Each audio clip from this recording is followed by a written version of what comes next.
What is up, brothers and sisters? God Queen Tyrene coming to you live. We got something real special for you today. A Borderlands game combines fast-paced shooting and RPG loot systems with a pretty unique sense of humor. We're just exploring this wild sci-fi world where everyone's just trying to survive. We're just blowing the hell out of everything. On Pandora, it's actually super weird if something's not exploding. The core of the world is that these corporations have basically taken over the role of governments, and they're these massive arms manufacturers. So it's a very dark world that we live in. But the characters you meet are colorful, they're full of life, and they're kind of survivors. And no matter where you go in the Borderlands universe, you have that kind of dynamic. It's like a humor of catharsis where you can't help but laugh because the world is kind of a very challenging place to live in. I can dance and sing! And some guns now include an alternate shooting mode. Humor can be very subjective, but after a gameplay reveal event, hearing fans say, "Oh man, this is like the humor we know and love," and falling in love with characters like Lorelei, who's a new character for the series, that's the most rewarding thing. It's just, as a writer, you want people to just love your characters and to want to hear more from them. All right, let's get to it.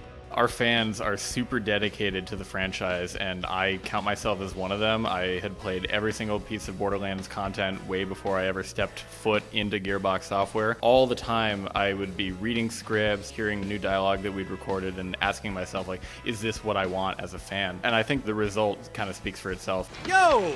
Little help? There's some new characters that I'm so curious what fans are going to think of. There's wonderful, beloved characters in the franchise like Ellie and Claptrap that, they're just great. Oh, howdy! Yeah, there's a few characters that I think people are going to really like, and I'm just so curious how they'll respond. At this point, I'd settle for anyone who doesn't run. The Borderlands universe, anyone can exist in this universe, and the commonality is when you meet someone in the Borderlands universe, they've got an interesting story to tell, because how the heck do you survive in a place like this?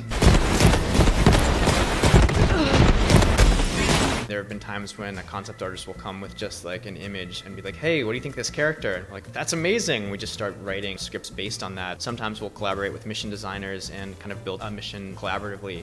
Other times we'll write a script and go, "Hey, shouldn't this be a mission? This sounds pretty cool, right?" And then you'll have to pitch it to various members of the team and kind of get people to be excited about it too. Which would be awesome! How vocal both the enemies and the player characters are during battle. They'll be, saying one-liners and slinging quips at each other. Feel my holy faith! That is a huge portion of the amount of writing that we end up doing for the game, and so that's where a lot of the character of the universe comes from. Whether it's a character like the Psycho, who is just screaming word salad, but there's definitely a darkness behind that, or if it's a character like Amara, where she clearly is always been the strongest person that she's ever met, and she's never really lost a fight, and so that comes off in the brashness and toughness of the stuff that she yells out. It's really fun to explore that world through those lines. Get back here, coward! Working with the actors that we have is one of the joys of being a writer on this franchise. We have actors who have been with us since Borderlands 1. They bring a lot of wisdom and humor and insight to the characters that really makes it less of us writing and more of kind of a collaboration. This'll have to do for now. As often as possible, we wanted to start the first session with any character on site. We have a recording studio at Gearbox, and so we would bring in an actor and talk to them about their role in the game and show them some concept art and just, either get them up to speed on the Borderlands universe or tell them, what we're doing in Borderlands 3. And from there is a very collaborative process. We have an incredible VO director, Joel McDonald, who has helped us to cast some pretty tricky parts. He's a veteran of the VO industry, and he's been so helpful. That's what I've been saying! We know we've succeeded when we can cast a character and have the actor start ad-libbing as that character and bring life into them. The player characters, I think, are a huge success in Borderlands 3. Just to throw out Kean Barry as Zane, his offhand Irish culturalism that he throws into his lines are just hilarious. You're the only one who understands me! Some of the funniest things in this game we didn't write, and that's a shame. People always do what you tell them to! When you're playing a game that you defeat a character and their last line is, "My chili recipe dies with me," you're playing something special.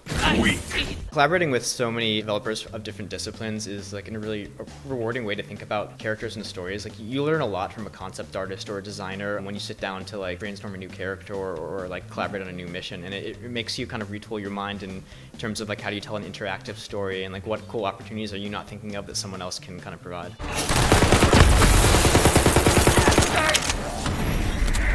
I can only speak for myself, but I adore working with Danny. We have very different styles, both in terms of how we write and the kind of stuff that we intake. And so finding what Danny's sense of humor was and how mine interplayed with his was one of the most daunting challenges of writing the game, but also the most rewarding. Mediocre.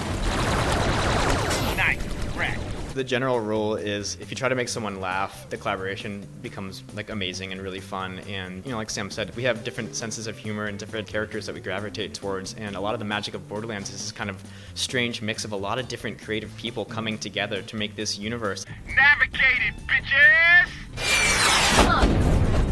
There's so many creative individuals of varying disciplines, and the creative ideas that just seem the most interesting often end up winning. So like, we might be writers, but we might have an idea for a design that ends up being part of the game, or a character artist might say, hey, this would be an interesting plot to do, and then suddenly that makes its way into the game as well. It's a very collaborative environment. Sounds like a bunch of dumbass, if you ask me. This is not the last Borderlands game, just to make some news right now. Borderlands is an amazing franchise, and we'll have some DLCs to look forward to, and probably future games in the series. I obviously won't pass up a chance to study a new vault. Beyond the base game, we have the season pass of DLC. That's 4 major story-based campaign DLCs, very similar to what BL2 did, just really interesting, distinct stories. This isn't over yet.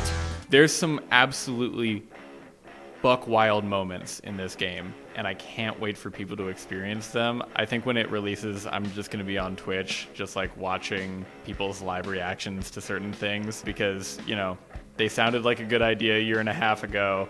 Let's see if it's paid off. I think that they have, but we'll see. I'll pre-order your tombstone just in case.